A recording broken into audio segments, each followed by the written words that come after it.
एहसास। एक रात जब मैं घर पहुंचा तो मेरी पत्नी ने मेरे लिए खाना परोसा। मैंने उसका हाथ पकड़कर कहा कि मुझे तुमसे कुछ बात करनी है। वह बैठ गई और चुपचाप खाना खाने लगी, लेकिन मुझे उसके चेहरे पर दर्द की कुछ झलक दिखी। मुझे समझ में नहीं आ रहा था कि मैं उससे कैसे कहूं कि मुझे तुमसे तलाक चाहिए, लेकिन मुझे तो कहना ही था। मैंने ठंडे दिमाग से बात शुरू की और अपनी इच्छा बता दी। उसके चेहरे पर कोई नाराजगी के भाव तो नहीं आए, मगर उसने वैसे ही शांतचित्त रहते हुए पूछा, क्यों? मैंने उसके प्रश्न को कोई तवज्जो नहीं दिया। इस पर वह भड़क उठी और वहां पड़े बर्तन को उठाकर मेरी तरफ दे मारा और बड़बड़ाते हुए बोली, तुम मर्द नहीं हो। उस रात हम दोनों में कोई बात नहीं हुई। वह बिस्तर पर रोती रही। मैं जानता था कि वह जानना चाहती थी कि आखिर हुआ क्या है, मगर मैं कोई सही कारण बता सकने में असमर्थ था। वास्तव में कारण यह था कि मैं किसी और स्त्री से प्रेम करने लगा था और मेरे दिल में मेरी पत्नी के लिए कोई जगह नहीं बची थी। मैं सिर्फ उसे बेवकूफ बना रहा था।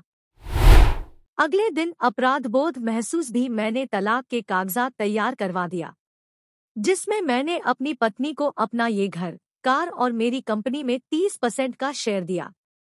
मगर जब मैंने उस कागजात को अपनी पत्नी से दिखाया तो उसने उसके टुकड़े टुकड़े कर दिए और बिल्कुल अजनबी की तरह खड़ी रहकर रोती रही। मैं जानता था इस औरत ने मुझे अपने 10 साल दिए, अपना समय, संपदा और ऊर्जा सब कुछ दिया, मगर उसके इस बर्बाद हुए समय को तो मैं लौटा नहीं सकता था और मैं अपनी महिला मित्र से बहुत गहरा प्रेम करने लगा था। मैं जानता था उसके आंसू एक तरह से मुझे आजाद कर रहे थे उस उलझनों से जिससे मैं पिछले कई सप्ताह से उलझा हुआ था। उसके आंसू ने मेरे तलाक के विचार को स्पष्ट और पुख्ता कर दिया था। अगले रात को मैं बहुत देर से घर आया और बहुत थके होने के कारण सीधे बिस्तर में चला गया। मैंने देखा कि मेरी पत्नी टेबल पर बैठकर कुछ लिख रही है, मगर मैंने उसके तरफ ध्यान नहीं दिया और सो गया।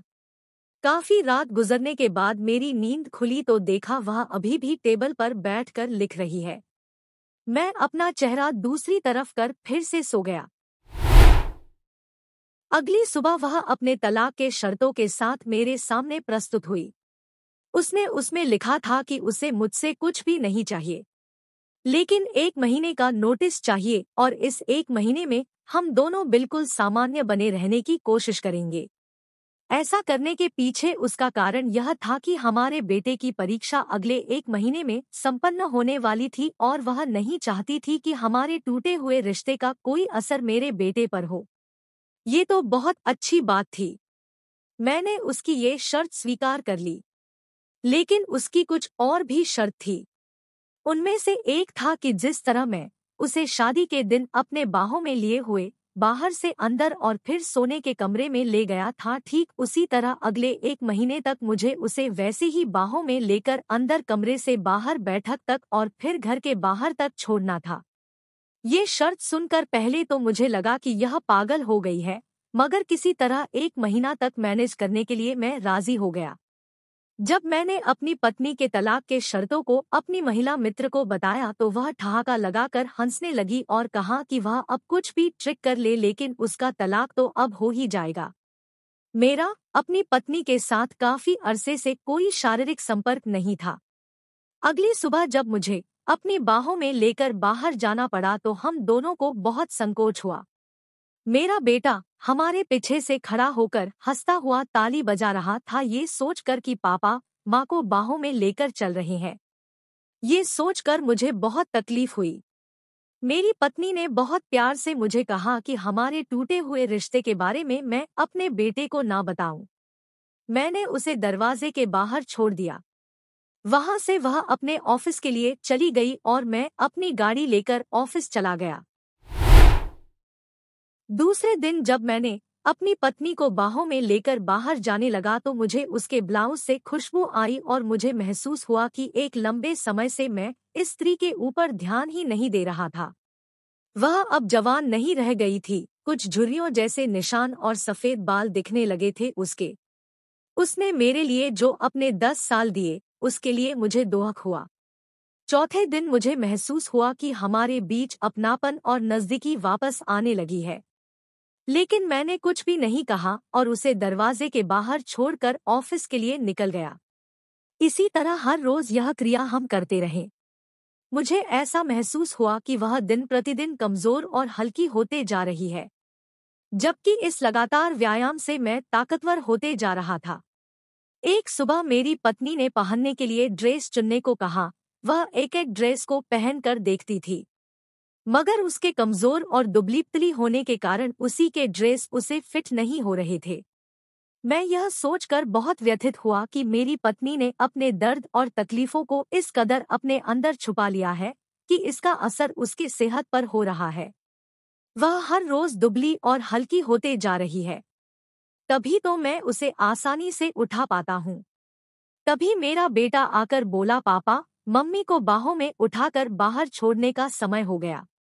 मेरी पत्नी ने बेटे के तरफ प्यार से देखा और अपने पास बुलाकर अपने बाहों में ले लिया।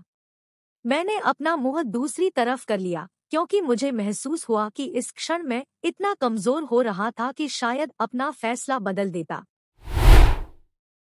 आखिरी दिन जब मैं अपनी पत्नी को बाहों में लेकर चला तो मेरे पैर ही नहीं उठ रहे थे। मुझे उस दिन उसका इतना हल्का होना मुझे इस कदर दुखी कर दिया कि मेरे आंसू बहने लगे।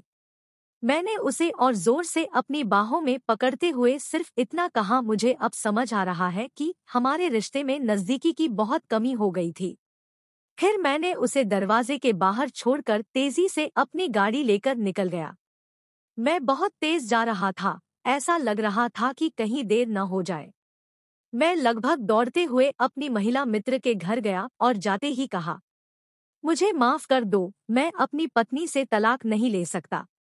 मेरी महिला मित्र ने थोड़ा चिंतित होकर मेरे ललाट पर हाथ रखते हुए बोली, तुम्हें बुखार तो नहीं ना आ रहा? क्या तुम ठीक हो? मगर मैंने उसके हाथ को दूर हटाकर कहा, हाँ मैं बिल्कुल ठीक हूँ अब, लेकिन मैं अपनी पत्नी से तलाक नहीं लेना चाहता और ये मेरा फैसला है। क्योंकि मुझे अब समझ में आ गया है कि मैं अपनी पत्नी से इसलिए तलाक नहीं रहा था क्योंकि मैं उससे प्यार नहीं करता, बल्कि इसलिए तलाक ले रहा था क्योंकि हम दोनों ने एक दूसरे के बारे में छोटी छोटी बातों को देखना भूल गए थे। मैं अभी भी अपनी पत्नी से ही प्यार करता हूँ।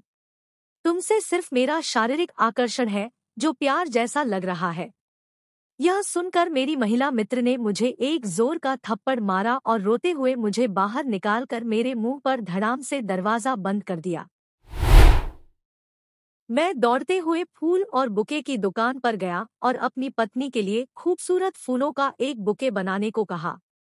वहां खड़ी सेल्स गर्ल ने पूछा कि इस पर क्या लिखना है सर?